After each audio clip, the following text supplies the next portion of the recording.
Thanks for stopping by, everyone. My name is Jeff, and in today's video, we are going to initiate coverage on Roku stock. Ticker symbol ROKU. They trade on the NASDAQ exchange, and their current price is $33.73. So guys, I want to start right here. This is a video I made last week. It was my 3 stocks to buy list for the month of January. Now, I took a position in Roku when it was under $30, guys, and I put it on this list, and I kind of noticed in the comments that a lot of people did not agree with me taking a position in Roku. I did give this stock a buy recommendation around $30. Matter of fact, right here, guys, it was sitting right here at $30.22, and so today it traded up to $33.73. So I actually sold out of my position in Roku, guys. I made right about 11% on this trade. I didn't sell at $33.73. I sold at $33.26 or $33.27. I can't remember. But my limit order was in for $33.25. So I made a really nice quick swing trade, and that is the reason why I recommended it. I know the growth power behind this stock. You know, it exploded. It ran up 12%.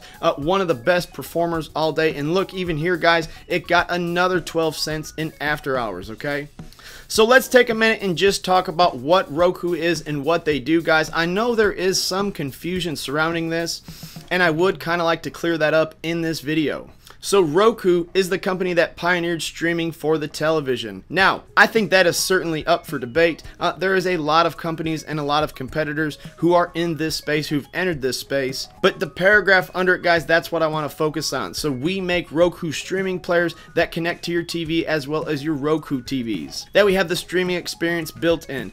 Just connect them to the internet, set up a Roku account, and start streaming. Roku is a more convenient and cost-effective way to watch television. Now that's what they do, guys. They provide streaming players and streaming services, but they don't actually make the television sets that they have here on the website. So right here, guys, this is a list of some of the companies that they are partnered with, that they put their software on, like TCL, Sharp, Hisense, Philips, Sanyo, Element, Magnavox, Hitachi, RCA, and JVC. These television sets, guys, they are manufactured with the Roku TV already pre-installed into them. They also offer independent streaming players. They have a variety of wireless speakers, and they also sell other random accessories. But you can go to the website and kind of look at that stuff yourself if you're interested in Roku products. Alright, guys, now listen, I'm just going to tell you like it is. I don't want to send out any mixed signals out there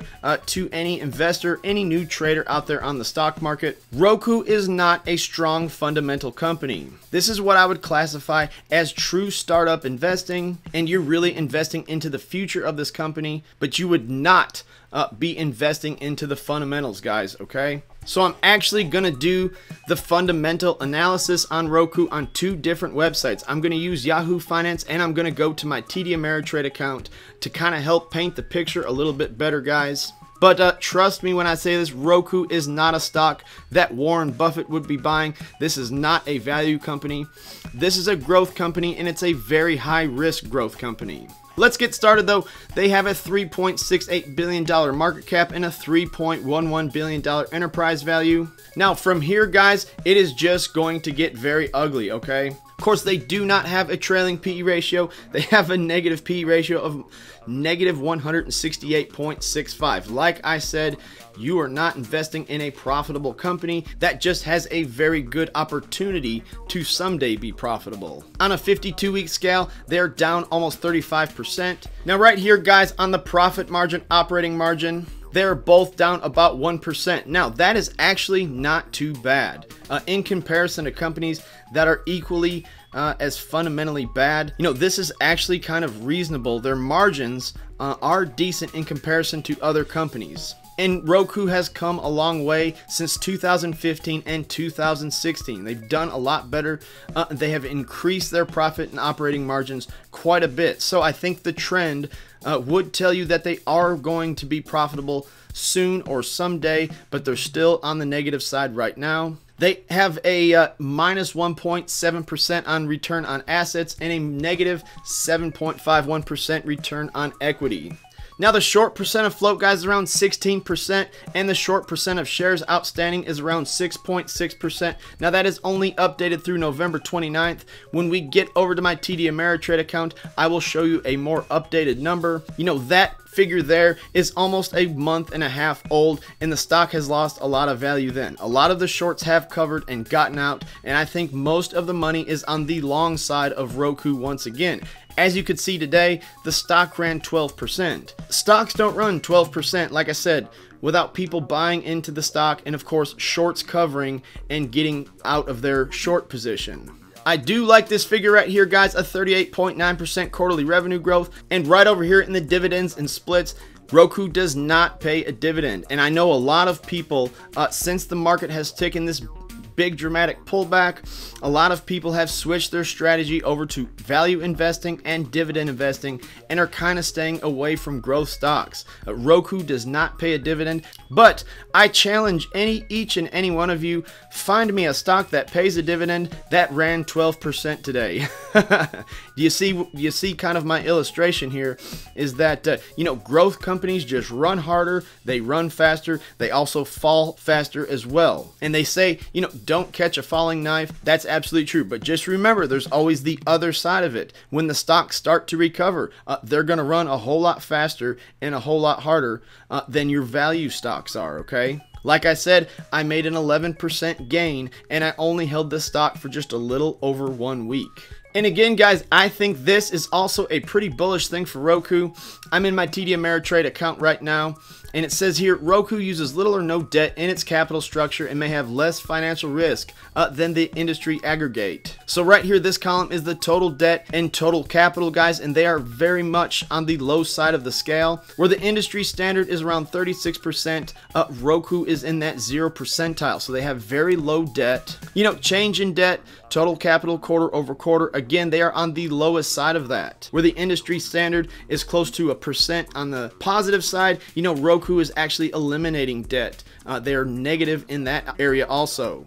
Then I also want to share this, guys, is the short interest or the short percent of float as of December 15th is about 9.7%. And I'm even willing to bet that figure is even lower now.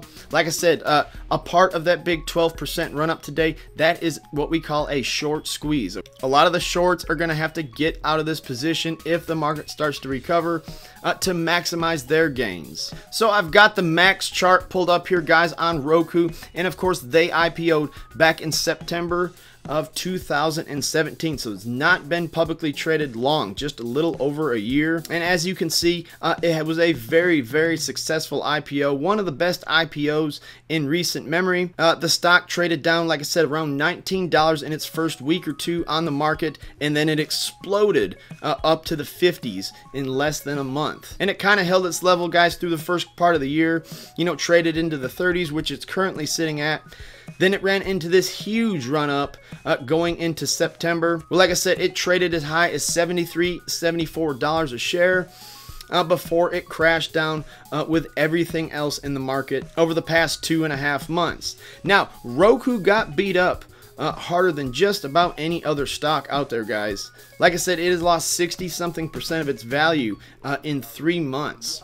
And again, too, if you're not comfortable buying growth companies, pass this one by. But I do feel like Roku has a long way to run still, especially if we recover and get back into a bull market. Now let's take a moment and just talk about the bearish case against Roku, guys, is look at their competitors, okay? They have some frightening competitors. From the likes of Apple, Google, and Amazon, that is the 3 most powerful companies in the world that Roku is in direct competition with. So for years, the TV streaming platform and hardware maker Roku has had to answer the same question a lot. The one we just talked about with Apple, Google, and Amazon, and other tech giants vying for control of your living room. Are you doomed?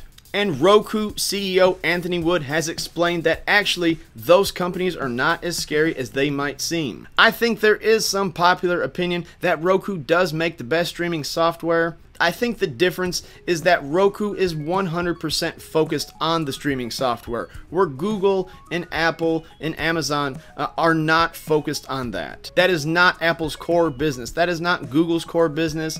And that is also not Amazon's core business. This is what Roku does. They're a streaming company. But with that said, keep in mind who they're up against. They're up against Google, Amazon, and Apple, and there's even others beyond that, but that's the three biggest ones that they're in competition with. And lastly, guys, I just also want to share this. This is a projected chart for US connected TV users by brand, you know, in 2018, and what the projected numbers would be by 2022, okay? So Roku does hold about a 32% market share in this space, while Amazon Fire TV is around 26%, the Google Chromecast is around 16%, and the Apple TV is around 13%. Now, like I said, the projected sales numbers are 45% for Roku in 2022, 34% on the Amazon Fire Stick, and 16 for Google and 13 for Apple. So actually Apple is projected to go down,